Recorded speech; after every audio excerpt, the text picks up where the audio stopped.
In most of America, Lithuanians came to work either in mines or industry. But this area in northwest Michigan is very unique. Here, hundreds of Lithuanian families came to establish their own Little Lithuania as area full of Lithuanian farms. And today we are in one of the most authentic such farms still remaining.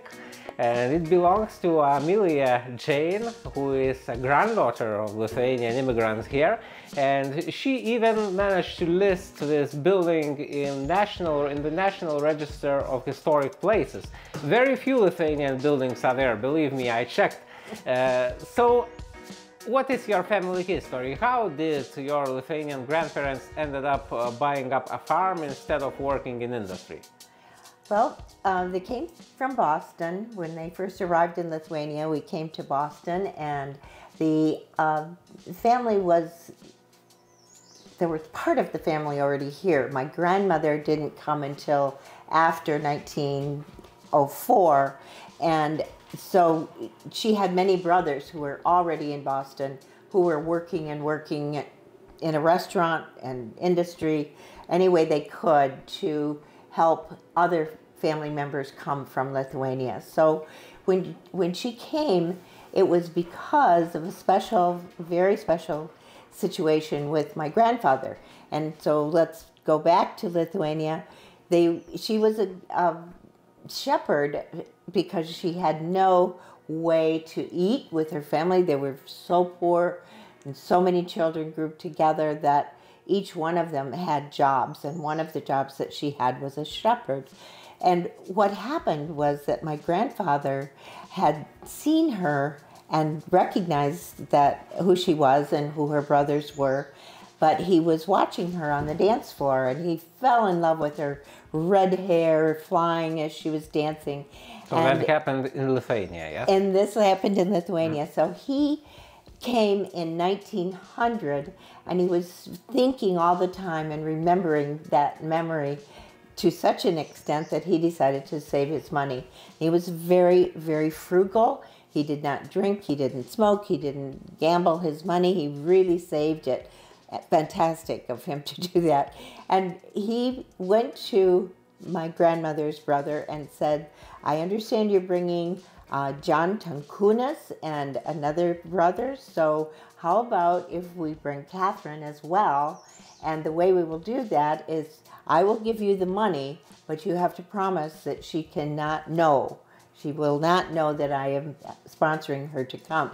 So that happened, and he was working in Boston. So that happened at about what year? That was about 1904, and he came in 1900. So 4 years later, he had enough money to start working on his dream. And he, at that time, also saw an ad in the Chicago Lithuanian newspaper, and it was an ad for Johnson City coal mines, and they needed workers, and he decided to apply for the job, and he worked in the coal mines in Johnson City for maybe 12 to 15 years. So again, he was saving his money, and how it happened was that Catherine was working and had her own jobs in Boston. She worked as a nanny for a Jewish family. She worked in a restaurant, and she was saving her money too. So when my grandfather wrote a letter and said, Dear Catherine, I have been working in Johnson City, Illinois. I have built a house. I would like it to be for you and for me. Would you please come and meet me, and I will send you the money? And so he did. She wrote back and she said, okay, I'll come and see who you are and meet you, but I have my own money, so here's your money back, and I'll bring my own money with me. So it was so cute to hear this story from my grandmother. I just loved the story so much. And they did get together. They loved each other very much, and my grandfather just adored her. He always did everything for her as much as he could. And so they settled in that house that he built. They had 2 children. They had Amelia first in 1906, and then Paul in 19 I think it was 1909. So Amelia and Paul were the only two children they had. And then fast forward to a period of time when there were lots of injuries in this coal mine, and he was injured, and it frightened him so much that he decided he was not going to do it for a long time. He said, I will find some other work. And again, they're reading the Lithuanian newspaper, and I believe it was called Vilnius. I don't know if you can verify that. It is possible. It's possible, okay. So we should find some pieces of that newspaper. But he learned that there was land in northern Michigan which had just recently been cut by the lumber industry, and all this Lake County land that was beautiful old forest was just cut down completely. And so the land had stumps of trees everywhere, and he knew that, but he said, let's buy that land, let's buy enough so that we can do something, and they had enough money to buy 200 acres. So that still happened before World War I, yes? Yes, this was in 1916. So that was, I think, quite a typical story for many Lithuanians who came here, that there was like this organization promoting the idea of Lithuanians settling together here in Lake County. I believe there were quite a few. There were Polish and Lithuanians predominantly. That was the two ethnicities of Lithuanians and Polish. So they came and they lived somewhere else, rented for 1 year while they got established. They had to build the barn first because they had plans to begin farming, and they wanted to get the barn established for cows and to have a place to put the harvest. So the harvest was going to be hay for the livestock. And so after the barn was built, there was a little part of this house, a very tiny part, that was built just for the 4 people, and they could stop renting from the neighbor. They were working for their room and board as well, but they stopped renting, they stopped working, and moved onto this property. That's 200 acres. So we're on 1 Mile Road in Luther, Michigan, and this house was then subsequently built after they lived in the little one room, which was very, very tiny. And they established many kinds of crops, but one for sure that we know about is a potato crop. And it was spanning 40 acres of the land, even more probably.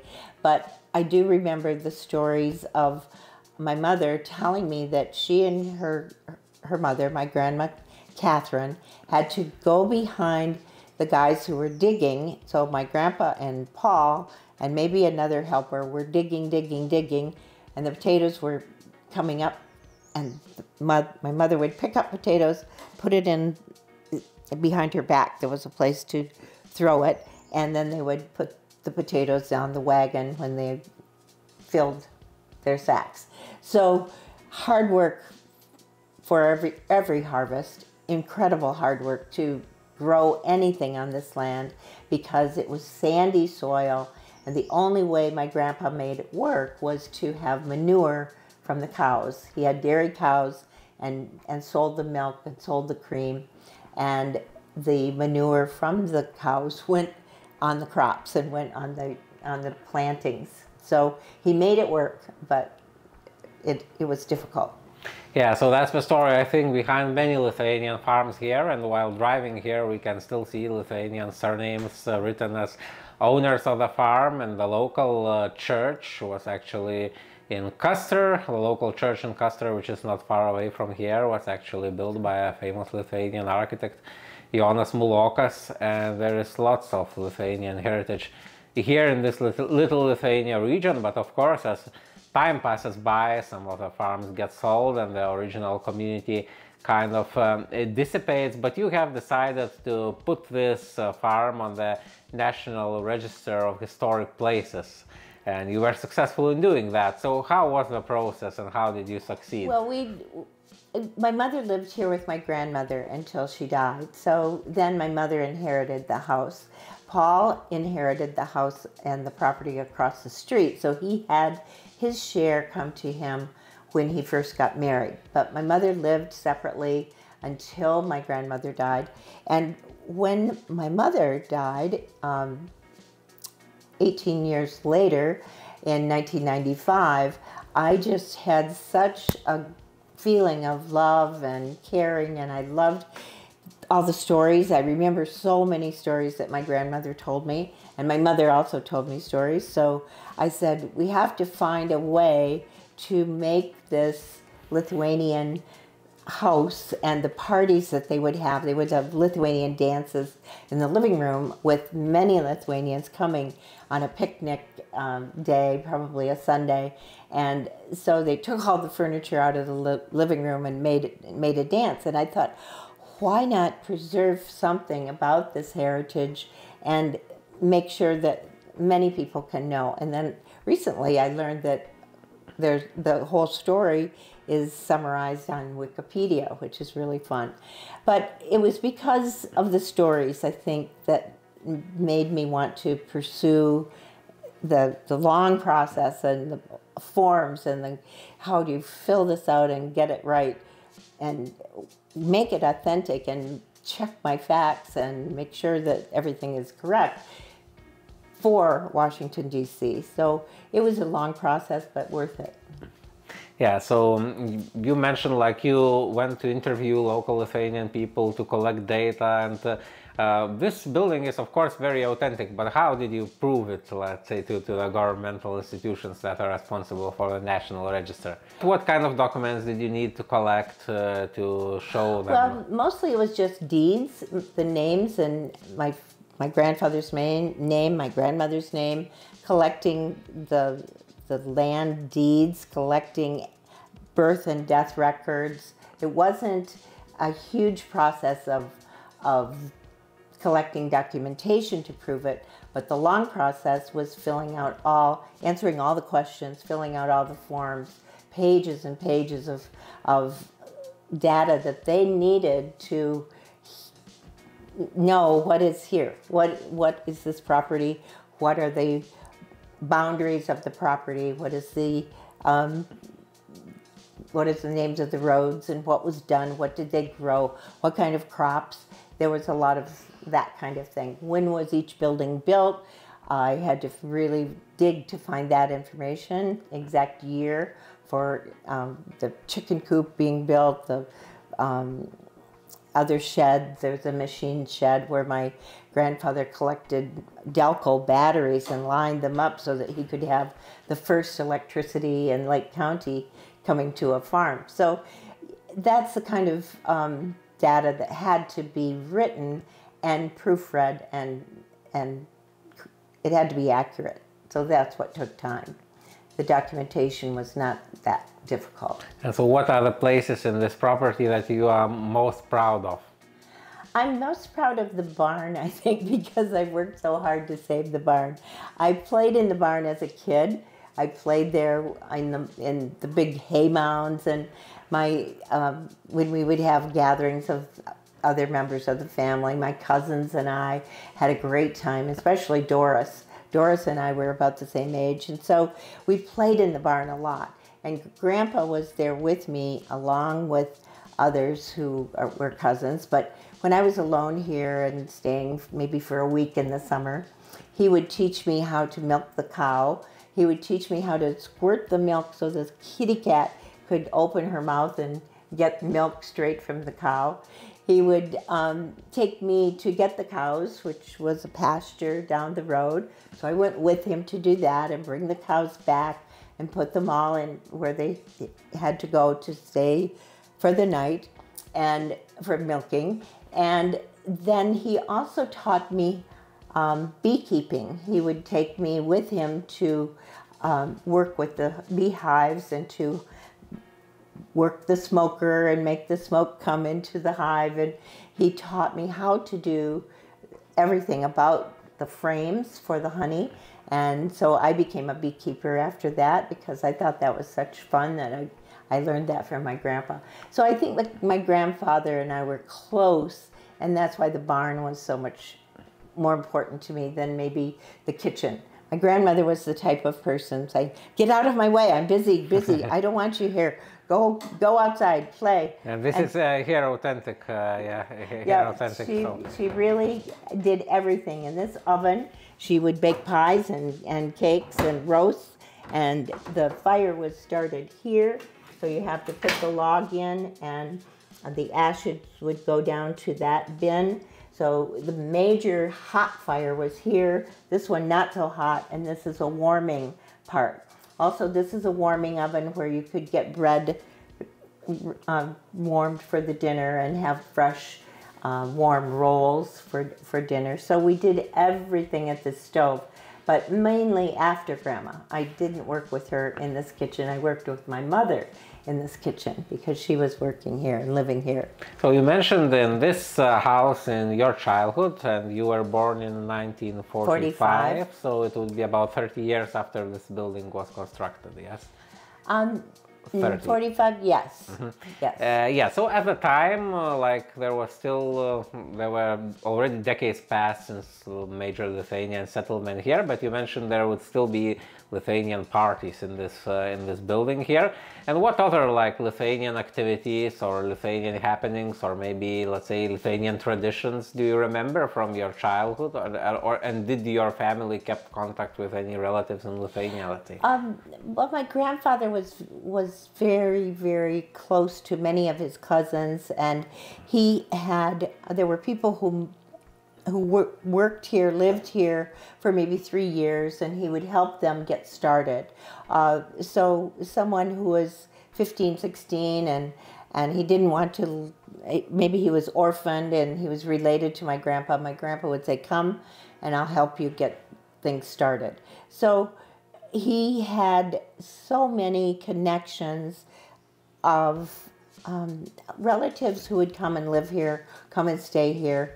We had many family parties here. This seemed to be the hub of activity. So when people came to Michigan, they always came here, spent the night. We'd fill all the beds. We'd sleep on the floor. Kids would be on the floor and in the couches. So this was the house where extended family would gather. And because of that, this became a special place. And all these kids can't wait to come. They say, "Oh, is the farm available? Can we get in the house?" And there are many people who come from out of state, and they're related or perhaps maybe related, and they still contact me and say, "I want to come to Luther, come see the farm, walk around, go down to the creek." And the creek is the headwaters of the Little Manistee River, so this is an important piece of property in many ways. But mostly to answer your question, because it was the hub. Mm. Yeah, and so who in your family spoke Lithuanian language, and when did family switch to English, like at which generation? It was mainly my mother and my uncle. So Amelia was my mother, Paul was my uncle. They spoke Lithuanian to their mother and father. And many of the first generation would come and speak Lithuanian or try to speak. Maybe they couldn't speak fluently because their parents emphasized English at home. But so many of the kids would come to Grandpa and Grandma and speak a little, at least a little. But after that first generation, I did not speak Lithuanian. I only knew a few phrases, and it wasn't something that my mother pushed me to do. So mostly it was the first generation, my mother and my uncles. So that's because your father was not a Lithuanian, yes? My father was not. Exactly. It was just Lithuanian on my mother's side. Correct. So it was very interesting to speak with you and to hear this very exemplary story of Lithuanians here in Lake County, Michigan. A story that was probably repeated in one or another ways by many Lithuanians who came here after initial stint of working in industry, either in Chicago or beyond.